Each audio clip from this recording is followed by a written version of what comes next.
मोदी जी इस देश की जनता को हाथ में कटोरा देना चाहते हैं। इस देश के युवाओं को देश के प्रधानमंत्री जी रोजगार नहीं देना चाहते हैं। कौन से घोटाले? वो अडानी अंबानी का घोटाला आपने देखा। प्रदर्शन करेंगे तो उनके खिलाफ 20,000 रुपए का जुर्माना होगा और उनका दाखिला रद्द कर दिया जाएगा। या देश विश्वगुरु बनेगा, या देश अखंड भारत बनेगा, या देश हिंदू राष्ट्र बनेगा, या देश बीजेपी राष्ट्र बनेगा, या आरएसएस राष्ट्र बनेगा, सब बनेगा। तो हिंदू राष्ट्र से आपको दिक्कत क्या है? भाई मैं कहता हूँ 8 साल आप सत्ता में थे, अभी तक हिंदू राष्ट्र क्यों नहीं बनाए? जिस राज्य का राजा झूठा और पाखंडी हो जाए उस राज्य का सर्वनाश बाबा ने चले जाओ मोदी, जनता चाह रही है, मुझे नहीं चाहिए मोदी, नहीं चाहिए। प्रधानमंत्री जो G20 ला रहे हैं। अरे G20 आप बताइए, इस देश में देश की हमारी जमीनों को, हमारी भारत माँ की सरजमी को अरुणाचल प्रदेश में इन चीनियों ने अधिग्रहण किया और आज एक साथ बैठ के एक कप और प्याली में चाय पीते हैं।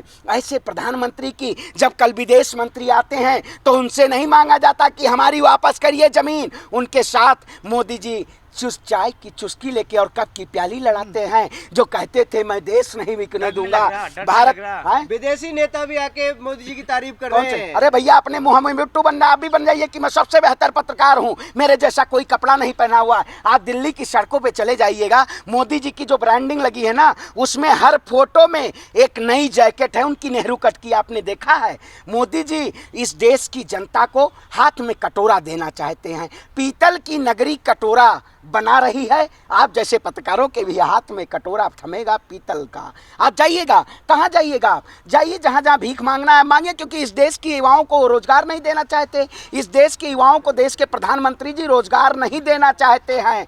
आप लोग केवल इस देश की जनता को गुमराह करना चाहते हैं। अब देश की जनता गुमराह नहीं होगी, सत्ता से सवाल पूछेगी और पूछना लाजमी है। जो लोग हमारे अधिकारों को छीन के, जो लोग नए नए वायदे करके नए नए विचारों के साथ इस देश के सामने प्रस्तुत किए थे, उनके खिलाफ हमें आवाज उठाने की जरूरत है और आवाज उठाएंगे और मुंहतोड़ जवाब देने का काम करेंगे। आप तो जनता दे रही है मोदी जी का। चुनाव में देखिए तीनों प्रदेश जीत लिए उन्होंने। देखिए आप बताइए, इससे पहले जहां जहां नॉर्थ ईस्ट में भाजपा का कोई नामो निशान नहीं था, लेकिन त्रिपुरा में उन्होंने दंगा करा के, अब की बार जो लोग रिपोर्टिंग करने गए थे त्रिपुरा में, वो कह रहे थे हम किसी भी जवाब नहीं देंगे बातों का। उनको डराया गया है, उनको सहमाया गया है। इस देश में जब कांग्रेस की सरकार थी, इस देश में जब कांग्रेस के प्रधानमंत्री थे, तो देश में अर्थशास्त्री थे। होते थे। कौन से घोटाले? वो अडानी अंबानी का घोटाला आपने देखा। देश की जनता का पैसा ऐसी तरह धुआं उड़ाया गया। ऐसे देश के 15, जैसे कहते नहीं है, मुन्नी बदनाम हुई नसीबन तेरे लिए। देश की जनता को प्रधानमंत्री ने ऐसा बदनाम कर दिया है। देश की जनता को पैसा लुटाया उन्होंने अडानी और अंबानी की।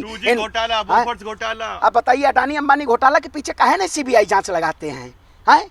देश के प्रधानमंत्री, हमारे कांग्रेस पार्टी के लोग नेता, कभी उन्होंने अधिकारों को और विरोध प्रदर्शन को उन्होंने कभी मना नहीं किया था। लेकिन आपने देखा होगा जेएनयू को छात्रों के साथ एक ऐसा अन्याय किया गया कि अगर वो प्रदर्शन करेंगे तो उनके खिलाफ 20,000 रुपए का जुर्माना होगा और उनका दाखिला रद्द कर दिया जाएगा। क्या इस देश में सरकार से सवाल पूछना, मैं कहता हूँ आप जैसे पत्रकारों से आप लोगों के भी हाथ से कल माइक छीन लिया जाएगा। अरे मोदी जी कहाँ मोदी जी हो? बड़ा मोदी जी पसंद है। जाइए मोदी जी के पास। बैंक खाते जो खुलवाए, अरे 50 उज्ज्वला योजना जला दो योजना। गरीब गांधी तारीफ कर रहे हैं इस चीज की। जला दो योजना। मोदी जी के, मैं कहता हूँ नेता हमारे वही तारीफ करते हैं। मोदी जी कहते थे मैं तो चौकीदार हूँ और मालिक कोई और निकला। तो हमारे नेता हमेशा सच कहते हुए आए हैं। राहुल गांधी जी एक ऐसे नेता हैं जो इस देश को बचा सकते हैं और आने वाले 2024 में वही प्रधानमंत्री बनेंगे, वही देश को बचाएंगे। ये लोग देश को होगा। सभी जो विपक्षी पार्टियां हैं उन एकजुटता तो हो नहीं रही है। ममता बनर्जी कह रही है हम अकेले लड़ेंगे चुनाव। देखिए मैं कहता हूँ, जो लोग सत्ता में एक अकेला सब पे बारी, 56 का सीना रो रो के पसीना छूट रहा है। 56 इंच के सीना का जो 56 आए, हमें काहे पसीना छूटेगा? हम देखिए, हम मेहनत कश इस दुनिया से जब अपना हिस्सा मांगेंगे, एक खेत नहीं, एक बाग नहीं, एक मुल्क पूरा मांगेंगे। और जनता इस मुल्क के लिए खड़ी है, हम अपनी देश की आवाम के लिए खड़े हैं। सबका साथ सबका विकास। अरे सबका विनाश कर दिया, आपका भी विनाश होने वाला है। विनाश कार्य विपरीत बुद्धि, आपका भी क्या ब्रेन वॉश कर दिया गया है? नागपुर की अफीम खा रहे हैं क्या? या हैदराबाद की बिरयानी आपको भी लग गई है? आए दिन कभी बिरयानी, कभी अफीम। देश की जनता को बस केवल लाएंगे बुलबुलाहट में, एक कीचड़ मारेंगे और हिंदू मुसलमान का मुद्दा लाके और जनता के सामने प्रस्तुत कर देंगी। जनता जान चुकी है, आप लोग को नींद से अब जनता जगा रही है। हम जैसे युवा चुप नहीं होंगे, क्योंकि इन्होंने जनता का खून चूसने का काम किया है। कल किडनी बेचने का काम करेंगे, कल किडनी बेचने का काम करेंगे। आप लोगों की किडनी नहीं बचेगी। अमृतकाल चल रहा है देश में, किडनी है, अमृतकाल। अरे विष काल चल रहा है भैया, देश में विष फैलाया जा रहा है। बीजेपी 30 साल रही तो विश्व गुरु बन जाएगा। अरे भैया, इस देश में कोई काल है? इस देश में केवल 4 ही युग थे, सतयुग, द्वापर, त्रेता, कलियुग है। इन्होंने अमृत काल, ऐसे कौन से कालखंड का नया इन्होंने प्रयोग किया है? ये केवल देश विश्व गुरु की तरफ बढ़ रहा है, देश विनाश गुरु की तरफ बढ़ा रहा है। मैं कहता हूँ आप पहले एक बार तय कर लीजिए, देश विश्व गुरु बनेगा या देश अखंड भारत बनेगा या देश हिंदू राष्ट्र बनेगा या देश बीजेपी राष्ट्र बनेगा या आरएसएस राष्ट्र बनेगा, सब बनेगा। मतलब क्या एक काला चिट्ठा लोग नया एक वो अपने मैनिफेस्टो में से आज कौन सा मुद्दा चाहिए? तो हिंदू राष्ट्र से आपको दिक्कत क्या है? भाई मैं कहता हूँ 8 साल आप सत्ता में थे, अभी तक हिंदू राष्ट्र क्यों नहीं बनाए? है हिंदू राष्ट्र है। तो हिंदू राष्ट्र फिर बनाने क्या जरूरत है?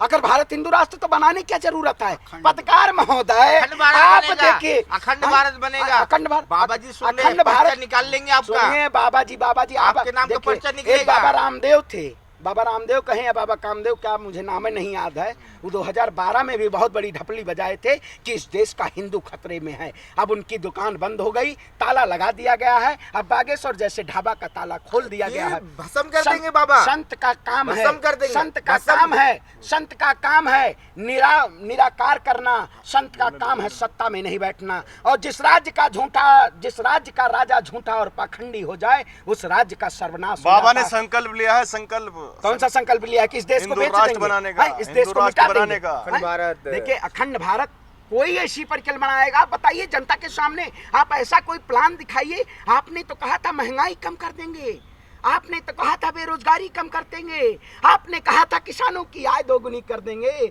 लेकिन आपने किसानों की आत्महत्याएं दोगुनी। मोदी, जय हो मोदी जी, क्या बात है, वाह वाह मोदी जी, हैं वाह वाह मोदी जी। मोदी जी ने तो मोदी ने तो बहुत बड़ा कमाल किया। वही कहते हैं, देखो एक मदारी ना, एक मदारी पढ़े लिखे को कितना बड़ा मजमा लगा देता है और बाद में झोला पैक करके चला जाता है। वैसे देश के प्रधानमंत्री इस देश को बेवकूफ बना के और झोला पकड़ के झोला पैक करके चले जाएंगे। इसलिए जनता नीक से जागो, क्योंकि आज हमारा कुछ नहीं होगा। अरे आपके कहने से होगा। जनता कहती है मत जा मोदी। अरे जा मोदी, हाय मोदी, कर पाओगे। कमल देखिए, कमल तो मुरझा चुका है। अब पंजा, हाथ का पंजा देश चाहती है। जनता की आवाज है। इस देश में राहुल गांधी जनता की आवाज है। आने वाले 24 में देश के प्रधानमंत्री राहुल गांधी बनेंगे। चले जाओ मोदी, जनता चाह रही है, मुझे नहीं चाहिए मोदी, नहीं चाहिए। राहुल गांधी तो चाहते ही प्रधानमंत्री बनना, नहीं चाहिए मोदी, वो तो चाहते ही नहीं हमारे प्रधानमंत्री चेहरा बनना। वही है। देखिएगा आप, देखिए चेहरा, जिन्होंने पूरे देश की यात्रा की और जिन्होंने त्याग तपस्या, जिनके परिवार ने बलिदान दिया, जिन्होंने देश की रक्षा की, जिन्होंने अंग्रेजों के खिलाफ लड़ने का काम किया। हम सावरकर के नहीं हैं, हम सावरकर के लोग नहीं हैं। इन्होंने तो अघोषित आपातकाल लगा दिया है देश में, देश की जनता के ऊपर मुंह पे ताला लगा दिया है। ऐसी सरकार नहीं चाहिए। जा मोदी, चला जा मोदी, सत्ता से छोड़ दे मोदी, कुर्सी नहीं चाहिए। देश की जनता मांग रही है आपकी कुर्सी का त्याग। नेशनल दस्तक की आपसे गुजारिश है कि अगर इसको बचाना चाहते हैं तो नेशनल दस्तक को सब्सक्राइब करने के लिए रेड कलर के सब्सक्राइब बटन को दबाएं, फिर बेल आइकन की घंटी दबाएं। नेशनल दस्तक को बचाने के लिए बहुत जरूरी है कि हर खबर को शेयर करें, लाइक करें, कमेंट जरूर करें।